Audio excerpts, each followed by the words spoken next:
Tahukah kalian bahwa apa yang dialami oleh Ben Sukatani belakangan ini juga pernah dialami oleh orang-orang besar di zaman dahulu? Socrates, Galileo Galilei, Mansur Al-Hallaj, dan Syed Jenar adalah para martir yang rela berkorban demi tegaknya sebuah kebenaran.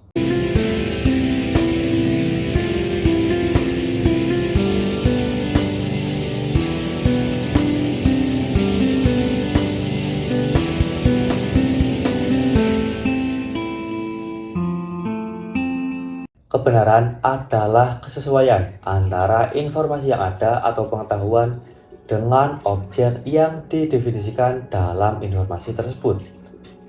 Sebuah pernyataan roda itu berbentuk bundar merupakan kebenaran, karena pada umumnya memang begitu. Kita melihat di lapangan bahwa bentuk roda adalah bundar. Namun, apabila ada yang mengatakan roda itu berbentuk elips, bisa saja itu juga merupakan kebenaran apabila memang fakta yang ada di lapangan adalah demikian. Terlepas mungkin sebabnya adalah karena kendaraan tersebut menabrak sesuatu yang menyebabkan roda yang semula bundar tersebut menjadi penyok dan berbentuk elips. Jadi, bisa saja lawan dari kebenaran adalah kebenaran di wilayah yang lain. Pada tahun 399 sebelum Masehi, seorang filsuf bernama Socrates dihukum mati karena dianggap menyebarkan paham yang dinilai merusak generasi muda. Filsafat yang diajarkan oleh Socrates disebut sesat oleh otoriter saat itu karena akan menabrak doktrin kebenaran yang sudah ada sebelumnya. Kebenaran yang dipegang saat itu berbalut dalam konsep kepercayaan terhadap dewa-dewa atau politeisme. Hal yang hampir sama juga terjadi pada tahun 1633 Masehi. Galileo Galilei, seorang astronom dan matematikawan Italia yang dihukum penjara seumur hidup akibat mencoba memberikan pemahaman dan kebenaran mengenai matahari sebagai pusat tata surya yang disebut heliosentris. Heliosentris dianggap bertentangan dengan konsep pemahaman sebelumnya, yaitu bumi sebagai pusat tata surya atau geosentris. Tentunya yang memberikan penghukuman adalah otoritas yang berwenang saat itu. Doktrin yang dipegang kuat otoritas gereja saat itu adalah geosentris. Jadi, apabila ada seseorang yang mencoba memberikan tandingannya, hal tersebut dianggap menantang agama, bahkan Tuhan. Sebuah otoriter memiliki konsep dan prinsip kebenaran tertentu, tentunya untuk menguatkan dominasinya. Terlepas dari kebenaran yang dipegang saat itu memang benar secara faktual, berdasarkan data di lapangan, ataupun hanya berdasarkan asas keyakinan dan iman. Kebenaran yang dimiliki otoritas yang berkuasa di wilayah tertentu bermaksud untuk mengendalikan dan mengatur kekuasaan yang ada. Lalu, ketika tiba-tiba muncul sekelompok atau seseorang yang mencoba menawarkan ataupun membagikan sebuah kebenaran yang dianggap baru, kemudian kebenaran tersebut seolah merongrong kekuasaan otoritas tertentu, maka kebenaran baru tersebut akan coba dilenyapkan. Sementara di daerah Timur Tengah, seorang ulama sufi bernama lengkap Abu Abdullah Husain bin Mansur Al-Hallaj atau biasa dikenal dengan Al-Hallaj juga mengalami peristiwa yang memiliki nuansa yang hampir sama. Ia dijatuhi hukuman mati karena dianggap sesat akibat menyebarkan syiar dan syair yang dianggap merusak kepentingan politik otoriter saat itu. Pada tahun 922 Masehi, Al-Hallaj menghadapi ajalnya di tiang gantung.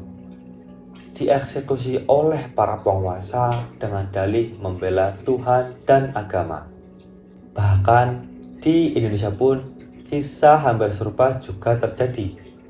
Walaupun masih simpang siur mengenai kebenaran kisah ini, namun hikmah yang bisa diambil sangat relevan. Sayyid Hasan Ali Al-Husaini atau yang lebih populer disebut Syekh Siti Jenar, konon katanya dieksekusi karena menyebarkan paham manunggaling Kawula Gusti. Secara sosial, paham ini menjelaskan bahwa kata Gusti merujuk pada orang-orang yang memiliki pangkat, jabatan, dan kekayaan. Gusti di sini adalah para tuan yang memiliki privilege, sementara Kawula adalah orang-orang bawahan, rakyat kecil dan budak. Antara tuan dan budak secara esensi adalah sama-sama manusia.